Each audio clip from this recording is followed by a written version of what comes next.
Welcome to Generations of Growth, a podcast where we uncover real stories behind founder-led ventures and how they scale. I'm JP. I'm John, and we're a father and son hosting team who've built businesses side by side, and each week we sit down with entrepreneurs from across industries to learn how they got started, the hurdles that they overcame, and the strategies fueling their growth. So let's dive in. Welcome back, everyone. Today on this episode of Generations of Growth, we're excited to welcome a father and son duo, Brad Hawkins from SaferNet and his son Benjamin. Brad, thank you so much for joining us. Great. Thank you for having us. Thank you. Brad, we'd love to start learning more about your background and how you got into cybersecurity. Well, that's definitely an interesting question. I have owned and run multiple different businesses, had an investment company for 20 years, had LED light manufacturing, oxygen delivery, oil and gas, event venues. Benj knows he's participated in helping me run multiple different businesses, and we've really had a blessed time. We have a little bit of a family office that, I've got four of our kids that work for us at different levels and different businesses and that kind of stuff, which is one of the greatest honors of life, working with as I'm sure John knows. It's quite a blessing being able to be some of your best friends being your kids. So that's really amazing. But how we got started in this is I was doing a lot of business consulting, and one of my attorneys said, "Hey, would you consult with this company that I know that is trying to get into managing networks?"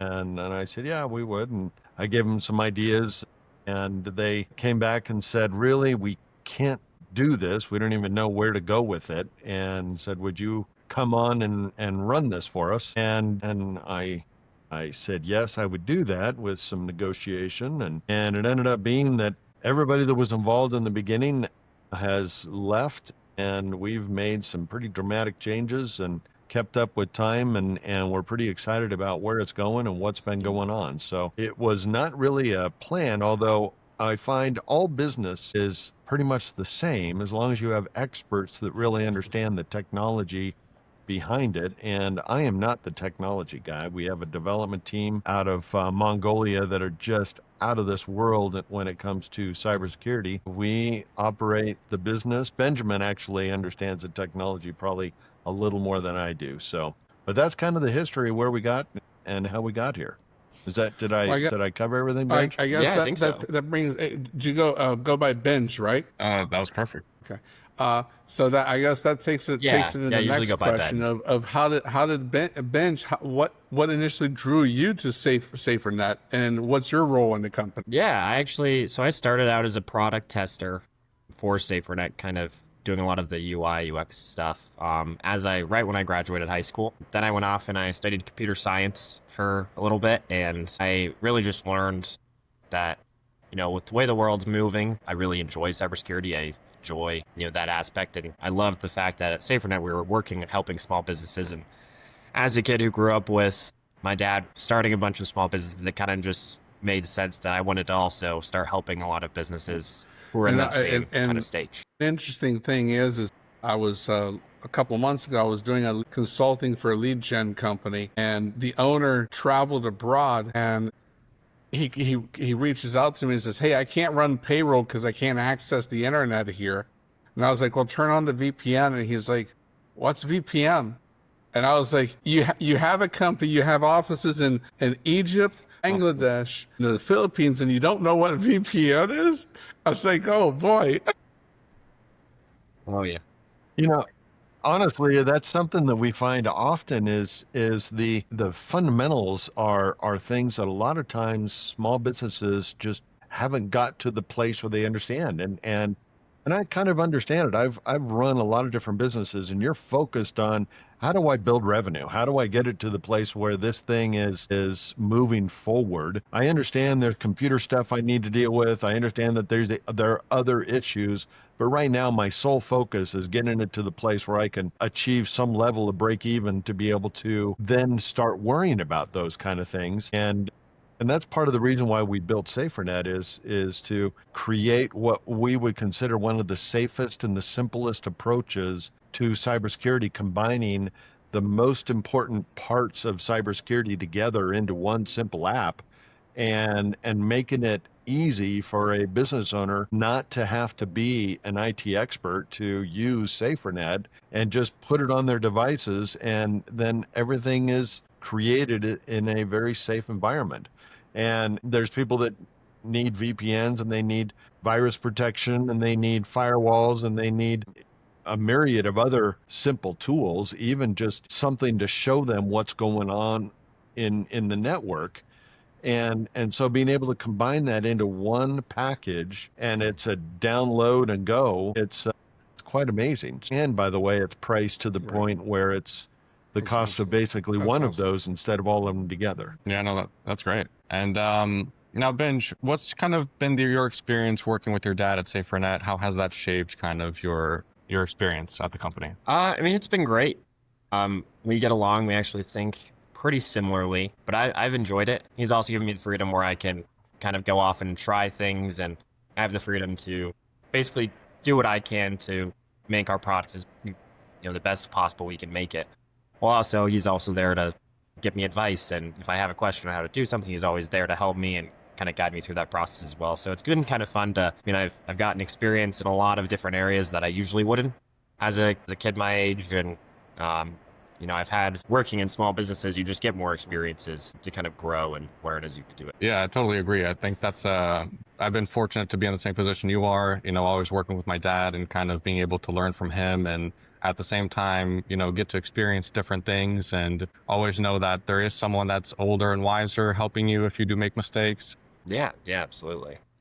Now, Brad, you mentioned that you guys serve businesses. Is that kind of your primary target, or do you serve, individuals? What does that look like for you guys? Yeah, we our product is designed to assist small businesses, and it's really that target that I described, is that entrepreneur, that business developer, whether they've been around for a month or 20 years, it doesn't matter. I mean, it's just that small business that is really focused on generating cash and not on all the other bells and whistles of business. But because of that, because we're so simple to use, and we're so broad in our protection, that there's a lot of families that look at us and say, gosh, I got this amazing, highly powerful cybersecurity that I put in my home for my family. And because of the way we're priced, it'll scale up and down based on the size and how many devices we're protecting. It's not like this incredibly expensive thing for,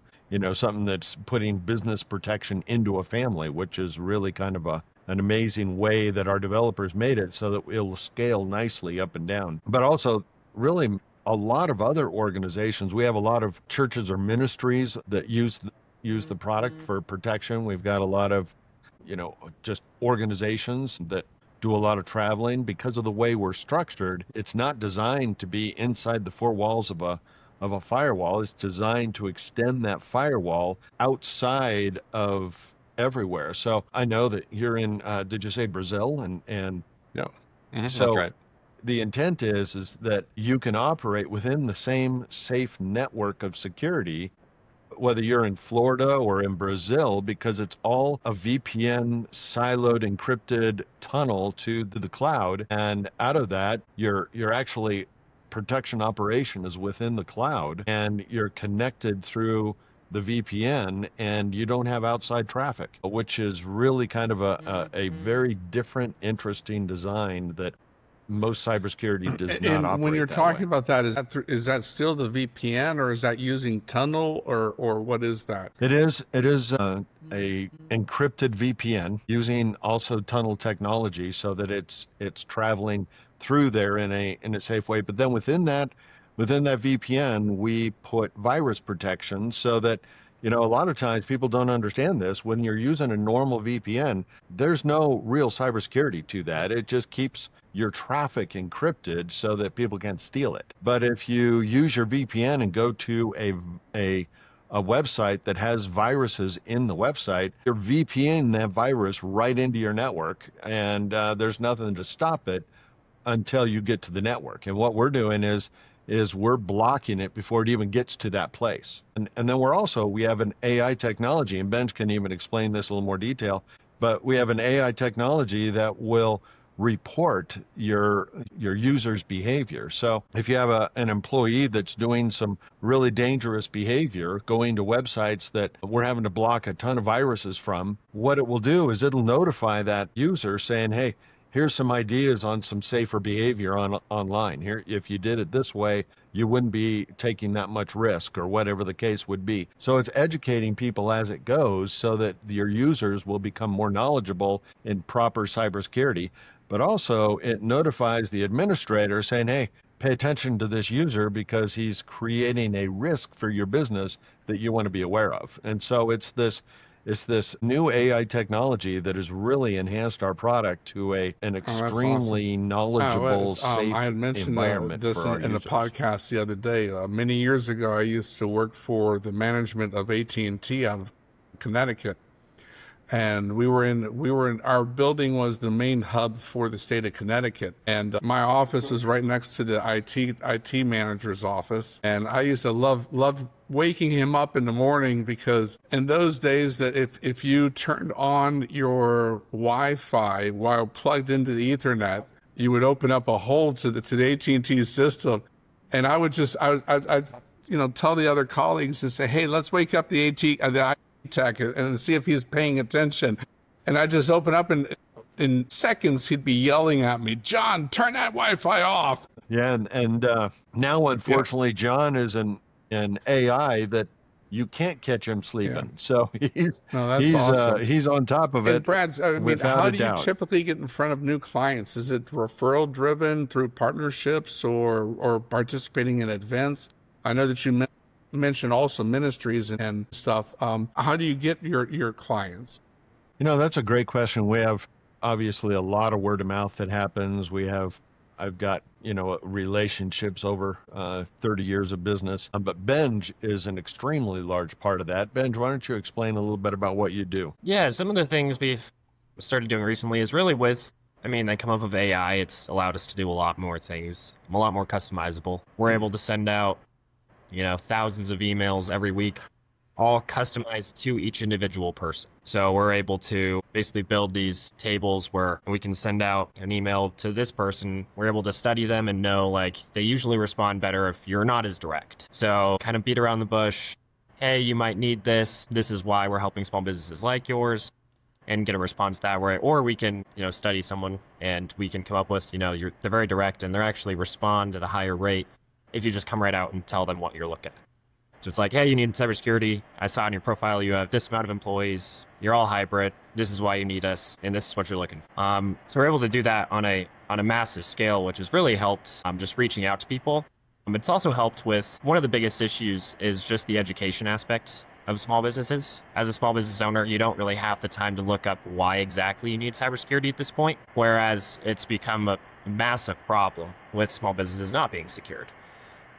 So it gives us also the ability to have a lot of those conversations just right off the bat of, maybe you don't need cybersecurity, but at least let's get on a phone call and let's talk about, what is happening with small businesses at this point. And then usually through some of the education, that's another way where, as they learn that it is more needed, maybe they use us or they start referring us that. That's awesome. With you said you use AI, so you're using AI to do email marketing. Is that how you're doing it? Yeah, essentially. So we have a couple different plugged-in tools, a couple of things that we've created ourselves. Brad, that's the advantage of having the younger gen working with us, because they know how to do these things. That's exactly right. I've been telling our family, we have several offices, several businesses, and I tell all of them, if we don't get on top of this AI and really understand what's going on with AI, we're going to look like my parents when they decided that the iPhone was too confusing. And so, in my mind, we want to be even our older generation, which I don't feel like I understand AI nearly as much as, the younger generation does. But I want to at least get to the place where I understand what's going on. As a matter of fact, I wrote a book on this, wrote a few different books, but I wrote a book on this called God, the Devil, and the Internet. Somehow, through God's graciousness, it became a bestseller on Amazon, but I think it's because there's so much confusion around really how this all came about. What's gone on with the internet and how did we end up in the place where we're at? But I do find it very interesting to see how there's this new AI is kind of dividing a lot of people saying, okay, I'm learning and I'm moving forward. And there's another group of people that are just like, you know what, I'm good where I'm at. And it's so rapidly dividing people to the place where the people that understand AI are really kind of moving forward into this new world that is scary and confusing and quite odd, but even some excitement. But then there's this whole other group that is gradually being left behind. And I find it fascinating how that process is happening. We've seen it before with technology boosts, but it's not at all the level that we've seen now. But that's what I'm looking at here is that we've really embraced the whole AI technology and said, okay,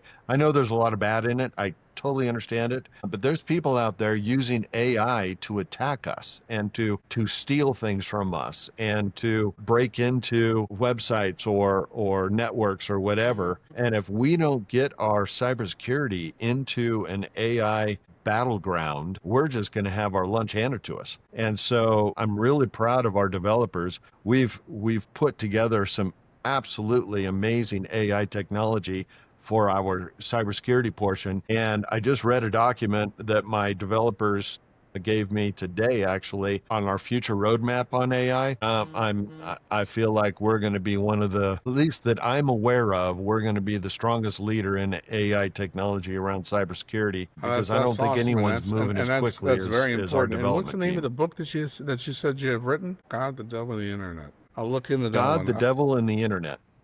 You've probably then heard the So Outwitting the Devil, Napoleon Hill. You have not. Okay, that's a very good book by I've Napoleon not Hill. read that. No, Yeah, that sounds it's a book that interesting. he wrote in the That sounds very 1930s, interesting. I like and the his strategy. wife made him put it away, and they found it, and in around 2008.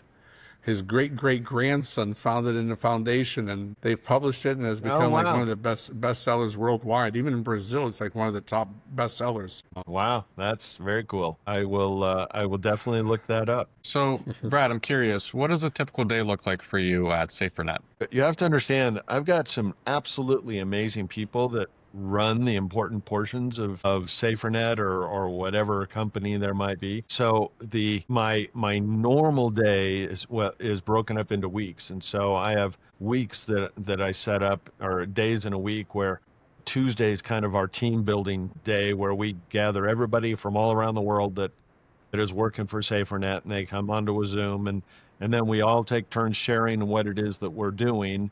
Kind of kind of a strategy where you look at it and say, here's what's working, here's what's not working. How do we build systems around fixing what's not working? How do we celebrate what is working and do more of it? And so it's really a good strategy to be able to work from my perspective. And then I also do that with a couple other businesses that we have in different days of the week. But each day I try to talk with each one of our leaders to make sure that we're on track with what we're doing. And truthfully, a lot of it is bouncing emails around the world, asking questions and getting answers.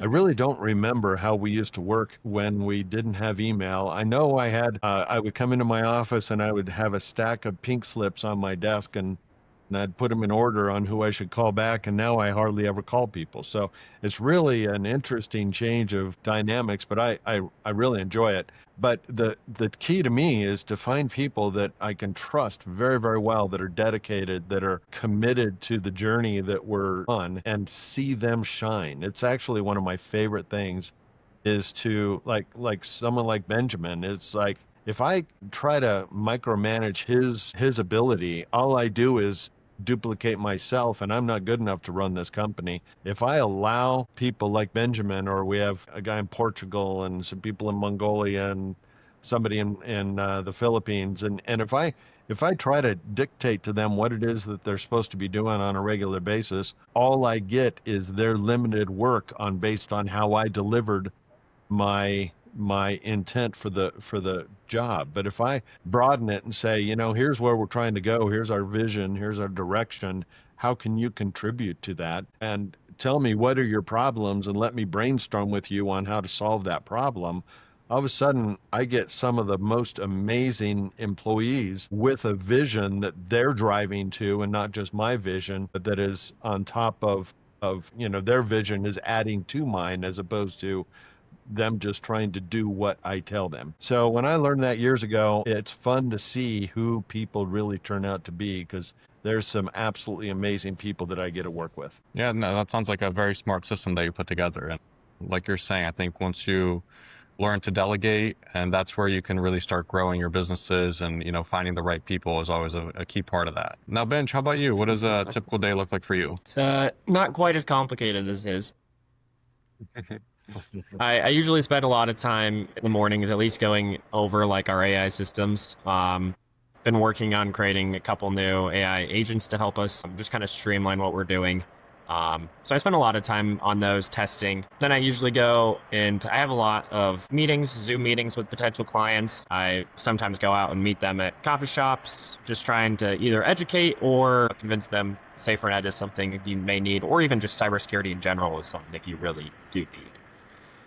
So that's a lot of what I do. It kind of changes. I spend a lot of time, obviously, going through and creating email campaigns, spend time on marketing, social media, reaching out to potential people who could help us grow, partner with us. It kind of depends on the day, but it can range pretty drastically. And for this either one of you, this question would be, what do you consider to be the biggest challenge in growing the business nowadays? I'll tell you from my perspective, and then Ben can give me his, but my perspective is trust. And, we're going up against some pretty large cybersecurity companies that are out there that, the brand awareness is out of this world. People know who they are. They've seen their ads. We know that, for someone to buy, they're going to have to see and trust an ad at least 7 times. Now it's closer to about 12. And when you see VPNs or these large companies that don't do nearly what we do out there marketing, people see that name and they understand it and they like it and they go buy that. They see our name, they've never heard of us. And so just trying to drive that message is just really, really a challenge. One of the things that we know that we run into is that, small businesses, we start out with them, we help them get to the place where they're growing and protected, and then they hire an IT expert, and they come into the business with their preconceived ideas on what they believe is the best thing. And guess what? They look at say, well, I've never heard of SaferNet. I don't know what they do, but here's the company I like using, and they just go and flip it all out and we lose the business. And it's just that name recognition. And so we've been trying to look for solutions that we can easily brand ourselves in a more significant way and get people to see SaferNet as a place of trust, not as a big question mark saying, what do they do? But I do believe that will happen a little bit more over time. So Benj, what are your thoughts? Yeah, I think what I've seen is mainly a lack of education on cybersecurity. I mean, right now, I think over half of small businesses have no cybersecurity at all,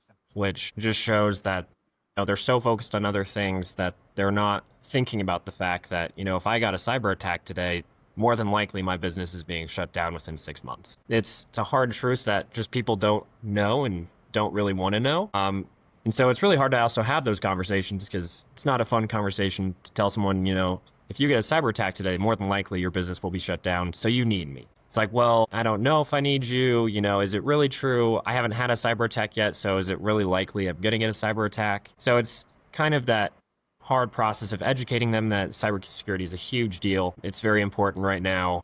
Phishing attacks. I mean, they're sending, I think right now, over 3.5 billion phishing emails a day around the world. So more than likely, you're going to experience an attack of some kind, and you're going to need protection, but people just aren't willing to get it. So that's kind of where. And actually, Ben's just finished up about a year's study and wrote an amazing white paper on that topic. And so that we're just about to roll out a brand new website, which we're excited about. I think we're doing some final approvals on, and it will be on that new website. So that'll be exciting. Oh, very cool. I did also see on the education side, how do you guys go about that? Is it more conversations? I saw that you guys have a podcast as well. Is that correct? We do. We have a podcast called The Digital Desperados, and the podcast is all about telling the story of famous hackers, and very much like murder mystery type style, but it's a little bit like that. And the intent is to help people understand that we've so often heard of people saying, well, I don't have anything that anyone wants to steal. I mean, I'm a general contractor, or I'm a electrician, or whatever it is. Nobody wants to steal anything from me. And when you understand these cybersecurity hackers, and typically they start out as kids, but their intent is really not even starting out to steal. Usually it's all about creating a name for themselves. And if they're able to break in and cause a ruckus within a business, they can go and show all their friends what they just did and how cool that is. And then it just escalates, and they realize how much power they really have. And then they find out, gosh, I can actually make money doing this. And so it's really a kind of an interesting thing. And then they end up, and there's on the block market, you can go and buy ransomware software. You can buy, all kinds of different ways to break into different businesses. You can buy that stuff and share revenue with the hacker developer. And what happens is that you've got these junior people again buying this hacking software, using highly powerful hacking software, and trying it out on small business to test their skill, and they completely annihilate a small business, not really intending to, but when you're looking at this powerful software, you can destroy yourself very, very quickly. And it's usually entered by getting onto a public Wi-Fi. It's usually entered by somebody clicking on a link in a completely legitimate look in the email. There's so many different easy ways to get these hackers to be able to connect. And when you start studying these people and their style of hacking, you start realizing you can't outsmart them. You've got to protect yourself from day one. And so anyway, that's just really kind of the idea behind that particular podcast. Yeah, that sounds very interesting. What major shifts are you seeing in the industry these days? Besides what you've already talked about, the AI and everything else, what major shifts are you all noting that's happening in the industry nowadays? Benj, do you have any thoughts? I mean, one of the things that's really on a rise is the targeting of small businesses. When hacking first kind of started getting popular, or when people really started to take notice to it, people always thought, it's always the big companies, it's the Sony, they're attacking these large corporations. They never come at someone as small as me. But really, over the past few years, there's been an increasingly rise on the small business itself, to the point where small businesses are the primary target at this point. And they've gotten so creative with different ways to actually get at small businesses that it's really almost impossible to defend against. I mean, one of the new kind of tools that people have started using is Word documents. Add things into Word documents, send it as an email from someone in your company. So it'd be like, hey, working on this, can you give me some advice? So you obviously, as someone working in a company, you click on the Word document to see what they're working on, and all of a sudden you've been compromised. And there's really not a way to know. I mean, we've actually experienced that. I got it. Fortunately, we are a small business, and I knew the person. I knew they would never send me a Word document. So I was able to call them and go, hey, is this you? And they're like, I have no idea what you're talking about. And it's like, oh, perfect. So we can avoid that. But it's going to happen more and more often, and they're going to get more and more intelligent on how to do things. And it's going to get to a point where you really just can't protect against it unless you have cybersecurity. What's interesting about that is that if Benjamin would have clicked on the link, and I'm not sure if it's a link in the Word document, or usually it's a link in an email. If you click on that link, what it does is at least in this particular scenario, it's a ransomware software. And what it does is it goes throughout your network and downloads itself on every device within your network. At that point, ransomware is connected to every single device. And then they go in there and start snagging whatever information they need. But then after that, they shut down your entire network and say, if you pay me X dollars, and at that point, they know exactly how much money you have in your bank account because they've just accessed everything within your network. And they're drawing on that money saying, you pay me this and I'll release your network. That's ransomware. And so what our system will do is, let's say that if Benjamin would click on that link, because each of the individual devices are individually siloed into the cloud through a VPN with virus protection inside of it, the worst case scenario would be is that his computer would be compromised. It would be trashed, and we'd probably just take it out and trash it. It's done. I wouldn't even bother with anything after that. But it's siloed in there, and they might be able to shut that particular thing down or possibly get a little bit of information if they are highly sophisticated. But really, we're shutting it down and not able to get out of that at all. And so that's one of the great advantages of our strategy, is it eliminates the risk of what that ransomware, which you've heard about all throughout the world at this point. It eliminates the ransomware from being able to penetrate throughout the network. And that's a very, very big deal. And most people are trying to figure out how to keep up with what we're doing in regards to that, because they're all about a firewall on the outside. We're about siloing each individual device into a protected, encrypted VPN That's virus phenomenal. protection tunnel. We need to figure out a way to get more people to know about you guys. I agree. That would be phenomenal. So Now, Brad, I'd love to get into kind of your guys' future goals. Where do you guys see SaferNet being in the next 6 to 12 months? I personally have a vision that we've priced SaferNet to be a no-brainer. At least I believe it's a no-brainer. And I think most people that look at the way we operate, it's kind of a no-brainer. But I believe that we should be a standard on every endpoint device, every computer, tablet, laptop, cell phone. SaferNet should be on every device. And really, that's our vision. Now, we're going to need an act of God to be able to make that happen, because so many people don't know we exist. But those people that, once they understand what we do, it is kind of a no-brainer. Why would you ever take it off your device? And so that's really our goal and our vision. But to be able to do that, we have to keep up what it is that we're doing. We're on the forefront of technology, and we are doing some really amazing stuff. And what we're going to continue to do is continue to use AI to outsmart the other AIs of what they're trying to do to come at us. And I would say that if you've got a virus protection that's not using AI, it's really not even going to be able to keep up with what I know these hackers are doing now. And so it's really kind of an amazing forefront when you think about what AI has done to all of what it is that we're doing in the upfront world. Think about what it's doing in the dark web. And that dark web is what we pay attention to.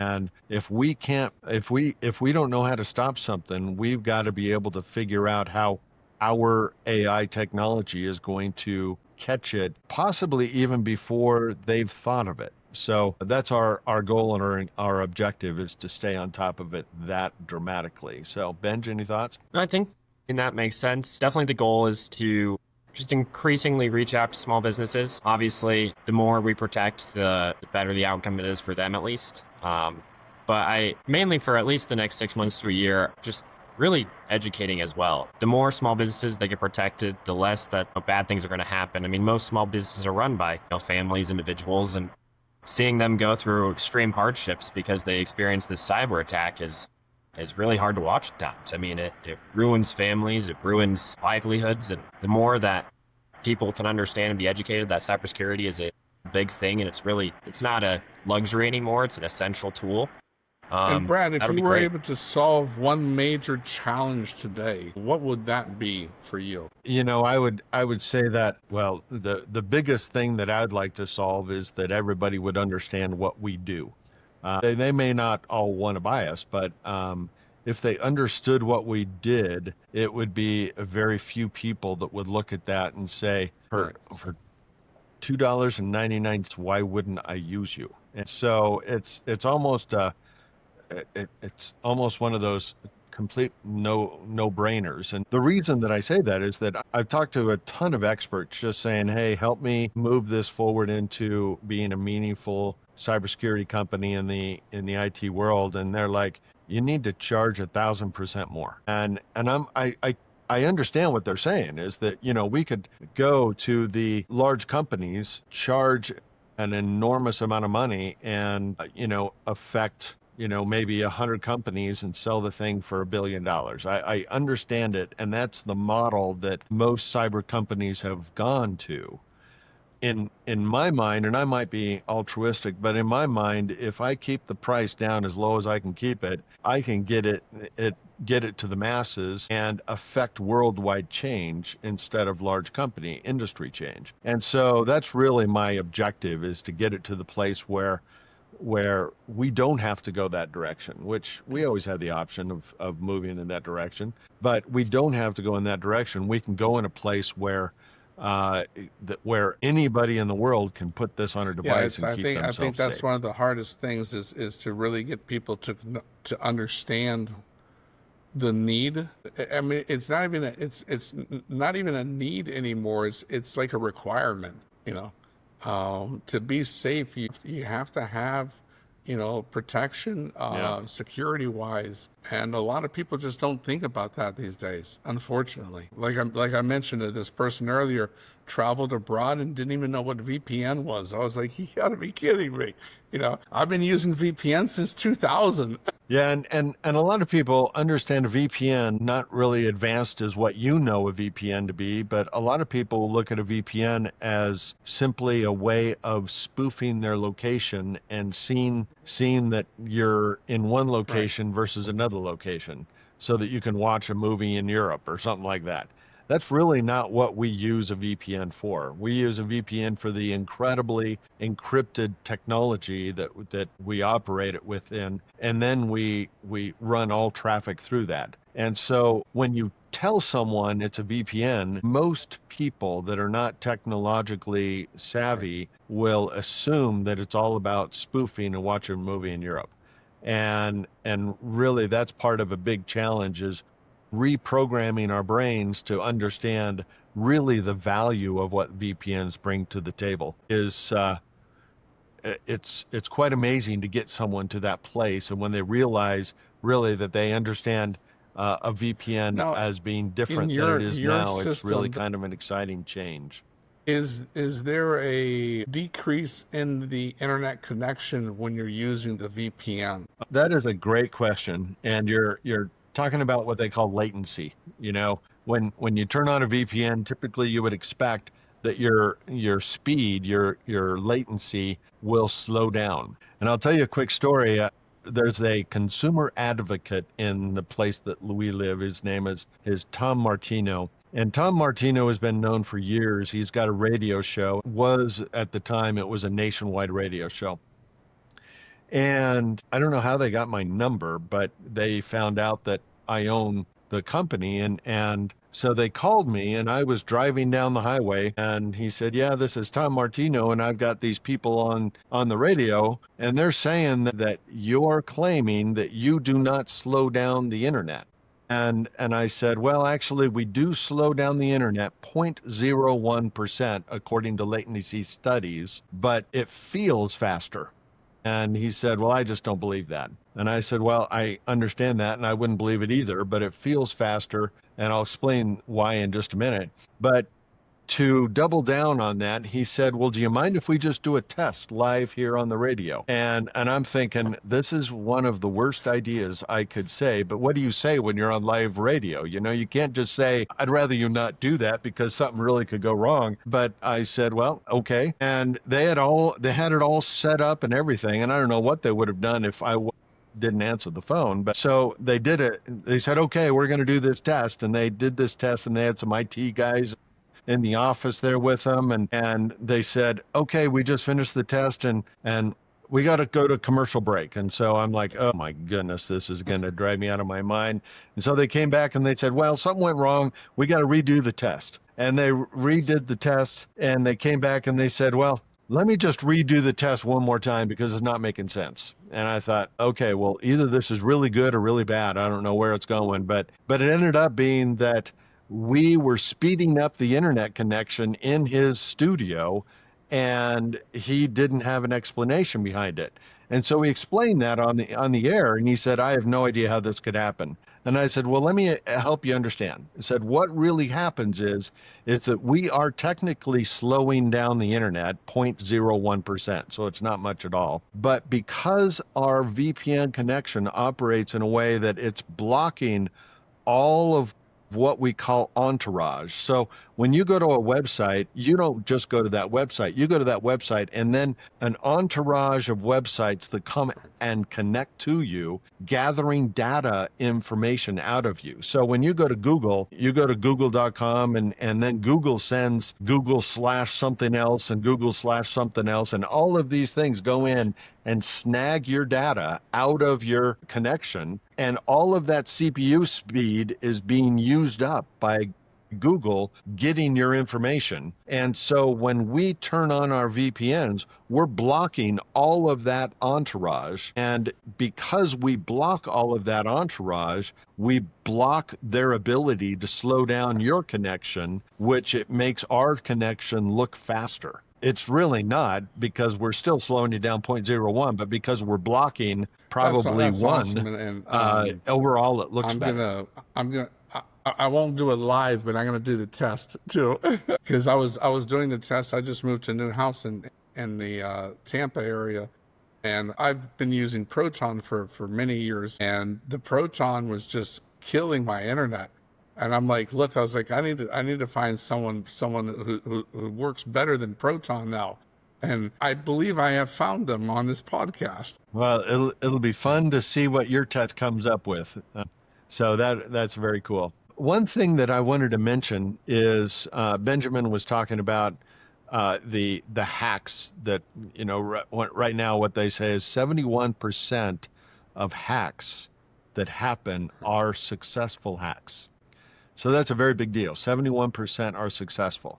What is very, very scary out of that fact is that 54%, so more than half of those hacks go completely unnoticed. You have no idea that someone entered your network, took what they would like to take, and exited your network, or changed something in your network, or have done something within your network, maybe just even looked around and checked out things. And I had somebody say one time, well, what do I care if someone has gone in and didn't do anything? Why do I care if somebody has entered my business? Why do I want to spend money keeping them out if they're not doing anything to hurt me? And I said, well, I'm assuming you lock your door. How would you feel if your neighbors just came through and looked through your house? Checked out your underwear drawer, or, whatever it is. I mean, it is a huge violation to somebody's emotions at that point. And so my point in saying that is that there's a lot of people that are your listeners that might be in a place where they're being hacked and they don't even know it.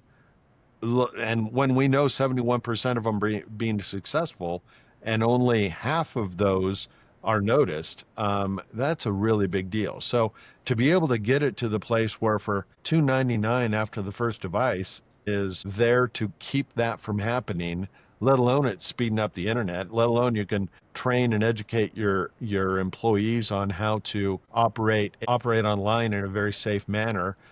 You can we haven't even talked about our filtering. We have 84 filters that blocks out portions of the internet so that you can keep your employees focused on what's important and keep them out of dangerous areas. We have over 200 internet controls that allows someone to operate their network connection in a very safe environment. It is an incredible experience to be able to do all that for, like I said, Well, I'll $2.99 or less. I'll definitely I'll definitely. Yeah, that's incredible. We'll Soon. definitely have to check it out. Well, Brad and Benj, thank you so much for joining us. We had a great time learning about your journey and, the incredible product that you guys have at SaferNet. If anyone wanted to work with you guys or connect with you guys, how can they do that? SaferNet.com and anybody can go online and sign up and just do it right there. We have a wizard who will help them set it up. If they have any issues, we've got what I've been told that through praises of our customer service is just fantastic. So if there's any struggles, you can always call us, but hopefully there won't be, and I doubt if there would be. But yeah, it's very, very simple to be able to do that. If you'd like to contact us directly, you can also, there's a contact us on the website as well. So, but we'd love to have anybody give us a try. We got 10 days free. You can give it a try and just see what you think. Awesome. And I'll definitely be putting those links in the description we post this on both YouTube and just Spotify, so I'll make sure to quick, include those before links. we wrap it up, is there a excellent. book or a podcast that you would recommend for any of the people that have been listening to this podcast? Benj? Cybersecurity in general, or just in even cybersecurity in general? reference to you guys. It's just, I mean, really what I'd recommend right off the bat is Digital Desperados. Kind of gives you a background of, how people are hacking, how this starts, gives you a lot of great information. I think it's also just a fun listen. You hear a lot of interesting stories that you don't usually hear about. And then, my dad finished his book, About the Devil of the Internet, and it is a great read. And everyone who I've gotten to read it says it's, very interesting. It's given them a lot of insights and actually gives them a lot to think about in general. So definitely recommend that as well. So yeah, it's those I think are fantastic.